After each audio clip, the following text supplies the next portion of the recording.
Fox 19 now presents Tri-State Travel Treasures with Ken Baker. Guys, on this episode of Tri-State Travel Treasures, I am so excited to take you to the Cincinnati Zoo. I have Angela here. Angela, the Cincinnati Zoo, for people, maybe they're watching this in California. Why are you guys the best? Like, literally, you're awarded, right? Yeah, we've definitely been voted #1 zoo in the country multiple times, and we're also the second oldest zoo in the country, and we're also well known for Fiona the hippo. I love, which we are standing at Fiona's enclosure. She's not in there floating around right now, but what's happening behind us here? Yeah, the volunteer dive team is getting ready to dive her pool and clean it and get it ready for her for the day. Let's talk in general. So, do you know how many animals you have? Like, trick question. More than? We have hundreds of species of animals, yeah. And then also, we have to talk about your award-winning botanical gardens. Like, you know, I grew up in the area here, and I think sometimes people just walk through like, oh, that's a pretty flower, but it's a big deal, right? Yeah, our horticulture team is really amazing, and everything is so well thought out. When you walk through the zoo, there's shade, there's historical trees that have been here longer than the zoo's been open, and they've won a ton of awards, and it's really beautiful. You're really just surrounded by the garden. If someone is coming to Cincinnati, they've never been here, or maybe we're talking to folks who live in Cincinnati, what are, let's say, 5 things at the zoo that you must do? And don't forget you can do the feeding of the red panda too, right? Yeah, you can get a behind the scenes tour, so that's definitely one thing. You can feed a red panda, you can feed a penguin, there's a ton of different options there. Another thing is you have to feed a giraffe. That's like bucket list. You have to do that when you're here, and that happens all summer every day. You got to see Fiona. Yeah. We also have 3 rescued manatees that are here, and so we're helping them get big and strong enough to go back to Florida, to their natural waters in Florida, so definitely stop by and see them. And a 5th thing is Elephant Trek. It's one of our newest habitats, and it is twice the size of our old habitat and has 8 elephants in it right now. And it's like amazing. Is it one of the largest in the country? Yeah, we actually have a pool that's has 100 million gallon storm water tank underneath, so they're swimming in recycled rainwater, and it's just a really beautiful area. Fantastic. What are we doing next? We are gonna go walk a cheetah before the zoo opens, feed a lion, and also meet a baby serval. I love it. All right. Guys, this is so exciting. On Tri-State Travel Treasures, I've got Johnny here. Johnny, who's hiding behind you? Who is hiding behind me is Catherine the cheetah. She is 9 years old, and she's gonna be 10 here in the next week or so. How long has she been at the zoo? She has been here her whole life. So she, like some of our other cheetahs in our program, was a cat that could not be raised by her mother. So she came here when she was just a few days old and was hand raised. Okay, let's get the police people here before they get me. The leash is totally fine, right? It is. So all of our cheetahs are ambassador cats. They're hand raised.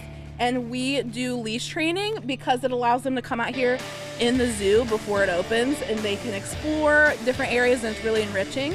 And we also will walk them on leash to go to our van, so we can actually drive them out to Boyer Farm where we run them, so they have a lot more space to run. Okay, for people who are going to come here, I don't know, like I said, they could be living in California. It could be somebody from Winton Woods. What are some fun things that you've learned just working with Catherine? Yeah, one of the fun things is that they can see 3 miles out, which is really impressive because they have those really big eyes. And on top of being the fastest land mammal, they're completely built for speed. So one of the cool things about Catherine and other cheetahs is they have the really flexible spines that allows them to get a 26-foot stride at their top speeds of going 60 to 70 miles an hour, which I think is one of the most impressive things. I love this. Anything else we should know before we dip out of this and go on another journey? Is there anything else fun? Is there anything you would like to know? I don't know. I'm just like mesmerized. I'm like, holy cannoli. It is. They're really awesome.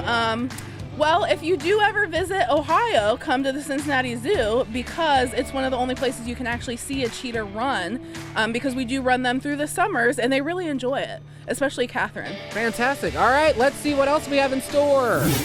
Guys, that cheetah walk was so cool, amazing. Again, you can't do it if you come here, but we're checking out the lions here. This is Dara. Dara, how long have you been working with the lion? Just about 5 years now at the Cincinnati Zoo. Favorite thing ever, right? It's the best job ever, I guess? I mean, it pretty much is. It's never a dull moment. But there's a really strong bond that we have as keepers with these animals. So just kind of seeing them every day and having them recognize us is pretty cool. Fantastic. If I live in California or Kalamazoo, I come here to the zoo. Who are the two guys? Well, the guy and the gal you haven't. So the gal is Imani, and that big boy over there is John.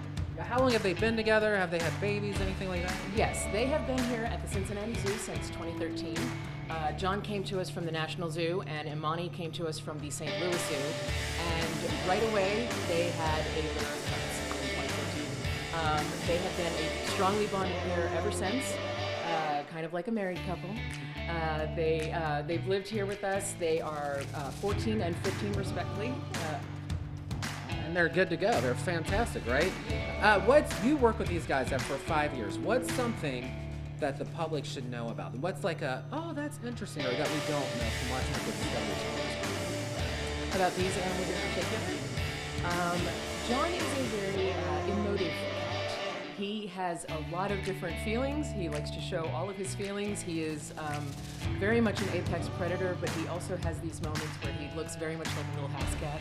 He'll roll around in different substrates or scents that we give him for enrichment, and just kind of be on his back and look like just a little friendly kitty cat.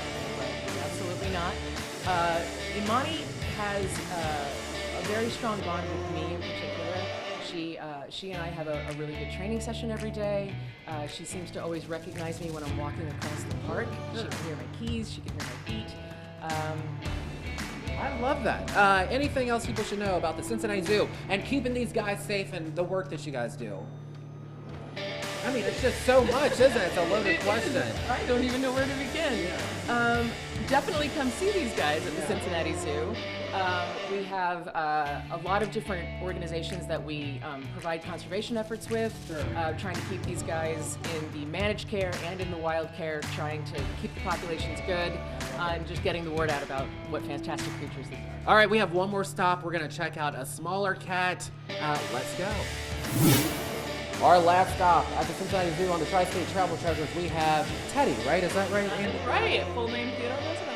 And then he's a serval? He is an African serval. He's 4 months old. What is a serval? Because I don't think I've ever seen one. Have I seen one? I don't know. Maybe if you come to our cheetah encounters, we have our older servals who are part of that, but Teddy's our newest addition here. Servals are an African species of cat that are most known for their jumping ability. They can jump up to 5 times the length of their body straight into the air to catch birds. So how are we saying, 50 feet? I don't know what is that. Yeah, it's like 12 feet. I was looking at dramatic. What's he eat? What's his diet like? Yeah, they'll eat pretty much anything they can catch. Lots of birds, mice, even insects sometimes as well, yeah. I did see somebody saying, oh, he's so cute. Can he be like a house cat? Like, what's the rules and the regulations, all that stuff? Yeah, no, the only cat that is good as a pet is the domestic house cat. So he is a wild cat. They do not make good pets, and he still has all those wild instincts as well. That what you'll see Johnny doing, she's playing with him. That is actually similar to him when he would be like hunting snakes and stuff. Sure. When can we see him at the zoo and all that good stuff? Yeah, so he'll be part of our cheetah encounters. Hopefully he'll be out later this summer. We're still working on training with him. He only got here a few weeks ago. He's from the Nashville Zoo, actually, is where he was for the first part of his life. So right now we're just getting him used to new spaces. We're in our education building, so guests might be able to see him if they happen to see when we're in here with him. Okay, wrapping this thing up while we're at the Cincinnati Zoo. I think today we only talked about cats, but I mean, you guys have a lot of animals, a lot of experience. If people have never been here, if they haven't been in a long time, why should they come back? I mean, Cincinnati Zoo is historically voted the #1 zoo every year. There's a reason for that. We have so much going on aside from all of our incredible animals. We also have an incredible botanical garden, and especially if you haven't been, come in April. That's when we have our beautiful tulips all throughout the zoo and tunes and blooms every Thursday night with music and the flowers. It is so cool. Fantastic. This concludes this episode of Tri-State Travel Treasures. We'll see you next time.